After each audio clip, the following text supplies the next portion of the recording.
Welcome to RE Uncut. Our daily shows are powered by Core Logic and supported by Printforce, Rockend and Realty.com.au.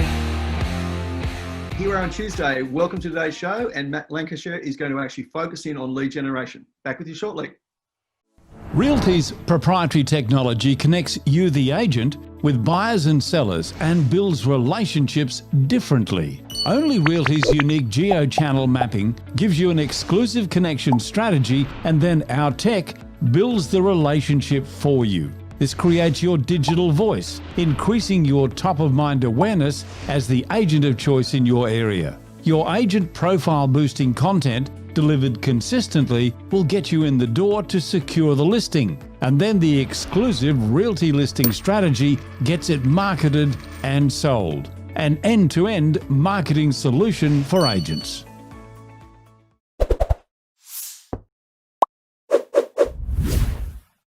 Hey Matt, great to have you here this morning. Thanks, Michael. Let's go. Yeah, absolutely. Lead generation. So where your business come from, the best sources of business. Love to have a chat with you about, what you're doing and what's working for you in the market right now. Yeah. So look, when I started out and I made the decision to go pro and become very serious about it, I made it my number one was to become the number one advertiser in the Courier Mail, which is our local publication here in Queensland.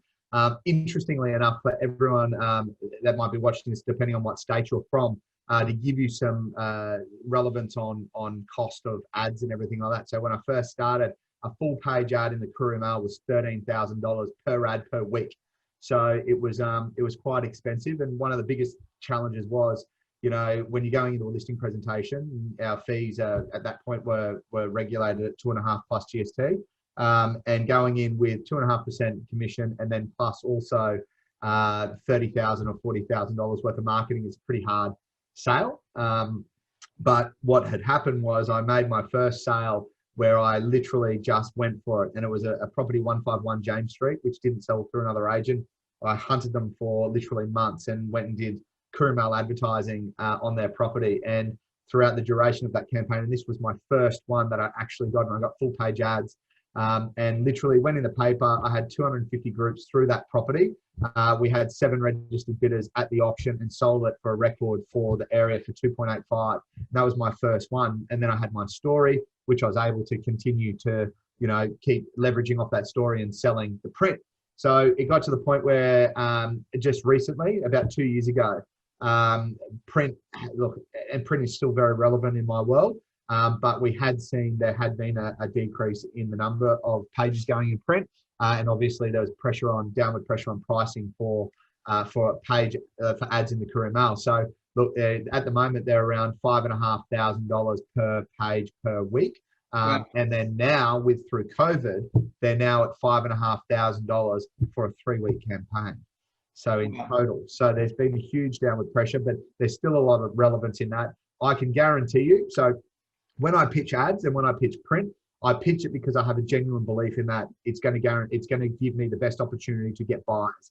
And the reason why I still do that is when I look for buyers and when I hunt from buyers, you just don't know where the buyers are going to come from, whether they come from REA, domain, signboard, database, print, social media, all of these things. This is my philosophy on it. Rather than going fishing for buyers with a single line, I like to go fishing with dynamite.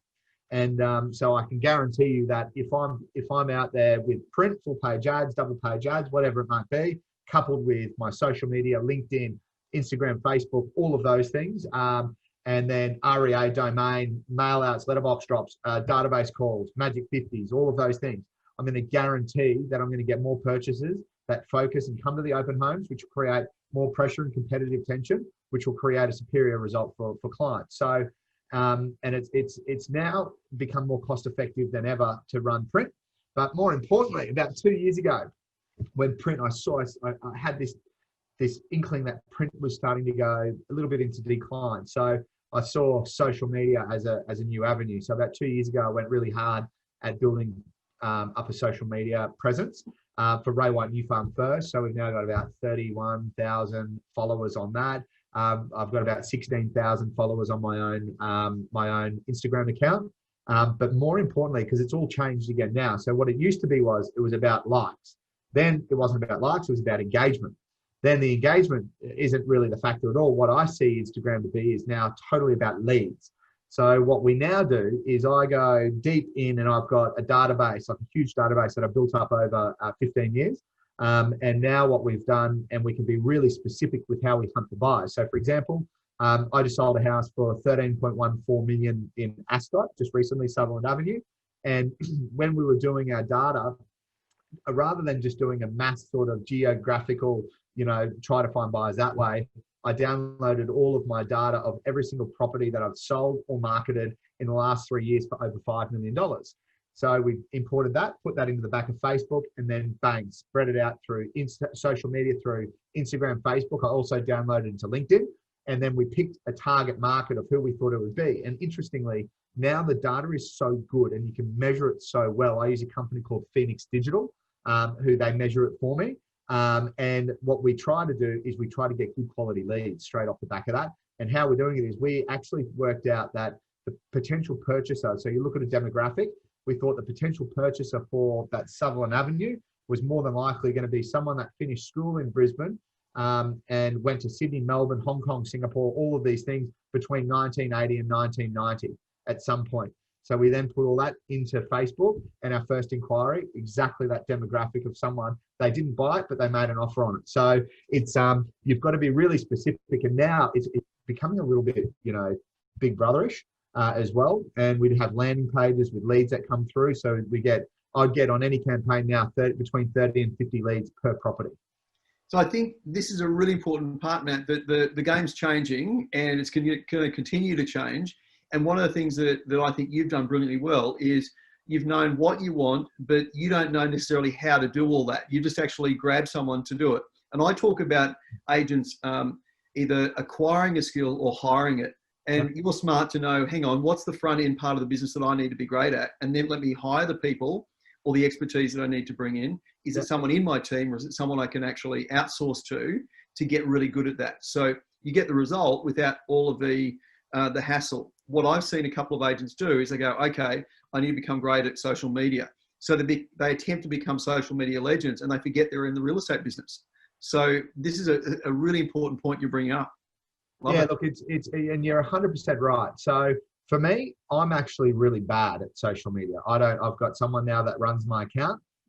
So I've got someone that runs all of the proper in-depth digital stuff. But I monitor the leads as well, because I don't want to sell something and then know nothing about it. I want to make sure that the leads we're getting through are good quality as well. So it's not just about boosting your photo that's on there. It's about importing the data in, because these are people that have actually inquired. So another bit to it as well, which we've just worked out in the last couple of weeks, which we're doing now is, so when you're ringing your database, and we'll probably talk about this a bit later, but when you're ringing your database to be able to talk to them about sales, and you're talking to your pipeline, we've now worked out all of our sellers. We've got all their email addresses that are in our pipeline. We've put a category into the back of Facebook and Instagram, and now I do market updates directly to those people through their social profiles. So it's not just about, and then when they're filling in the leads, we then grab their IP address, and then we can retarget.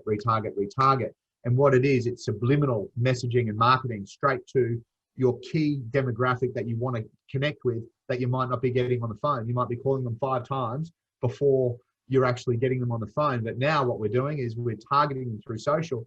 And when I'm rocking up to these presentations, they're already knowing, what we've been up to. It's amazing.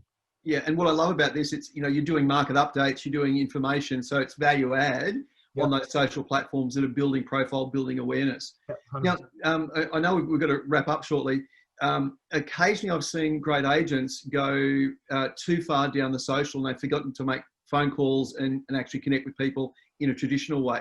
Do you balance that within your business? Yeah, 100%. So this is the thing. Like we just ran a program called the Rookie, which we've employed.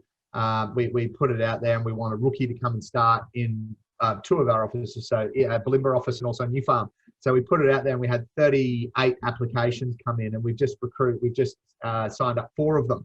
So the talent pool was so great that rather than putting on 2, we put on 4, which is amazing. But the interesting thing is, when this really clever girl who we've actually given a job said to me, So what's the number one thing that you see why real estate agents don't do well? And it was a great question. And the thing that I thought, and it directly answers yours, and it's because what they actually don't do is make the calls. So it's all good being good on social and trying to get leads from that. But what you actually need to do is, if you make the most amount of calls to people that own property, it's going to give you the best opportunity to get into doors, to do appraisals, to do listing presentations, to get them on the market, to listings to sell. So if you miss that crucial component, like I say to people, drop social, drop print, drop everything. Do your calls, do 100 calls a day and ask people if they want to sell their home. So I've got a telemarketer who works with me 3 days a week. So she sits and does 5 hours, 3 days a week, and she can connect in that 5 hours. She makes 100 calls and makes 40 to 50 connects every single time and passes me 5 leads. She's got no real estate experience. She doesn't have a real estate certificate, but she's given me 5 leads every single day. So forget everything. Call people first, then put layers down to it. So then so what we're doing is we're just building a layer off the calls, building another layer with the social, building another layer with the magic 50s, which just creates this huge compounding business of activity and opportunity. And Matt, what I love about this, there are people out there at the moment who are looking for a career change, who need to make a career change, and the opportunity to get into a business like yours and see that evolve is absolutely awesome. Hey, Matt, it's been great to share your strategies today around how you're generating business and leads. Tomorrow, let's have a chat about what changes you've made in 2020, given the unusual set of circumstances we've had this year. Beautiful. Thanks, Michael. The Daily RE Uncut show is powered by CoreLogic and supported by Printforce, Rockend and Realty.com.au. Realty.com.au is where you will see all our shows. Real Estate Talk, The Property Show, Auction Update, and of course RE Uncut. We are the home of property.